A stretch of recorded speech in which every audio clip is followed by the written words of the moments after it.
নওগাঁ থেকে আসা এক দম্পতি শনিবার ভোরে গাজীপুরের ভোগড়া বাইপাস আসেন। পরে ঢাকা ময়মনসিংহ মহাসড়কের তাকোয়া পরিবহনের একটি বাসে করে শ্রীপুরের মাওনার উদ্দেশ্যে রওনা দেন।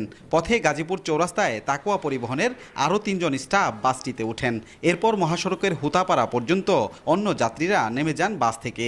হুতাপাড়া অতিক্রম করার পর প্রথমে ওই নারীর স্বামীকে মারধরের পর বাস থেকে ধাক্কা দিয়ে ফেলে দেয় তাকোয়া পরিবহনের ৩ স্টাফ। লুট করে নেয় নগদ টাকা ও মুঠোফোন। এরপর চলন্ত বাসের ভেতর ওই নারীকে দলবদ্ধভাবে ধর্ষণ করে তারা।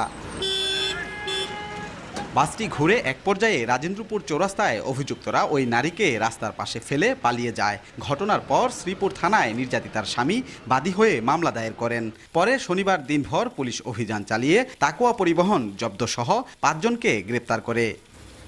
এই ঘটনায় ভুক্তভোগীদের লুট করা ১০,০০০ টাকা, ২টি ব্যাগ ও মালামাল উদ্ধার করে পুলিশ। রাজিবুল হাসান, সময়।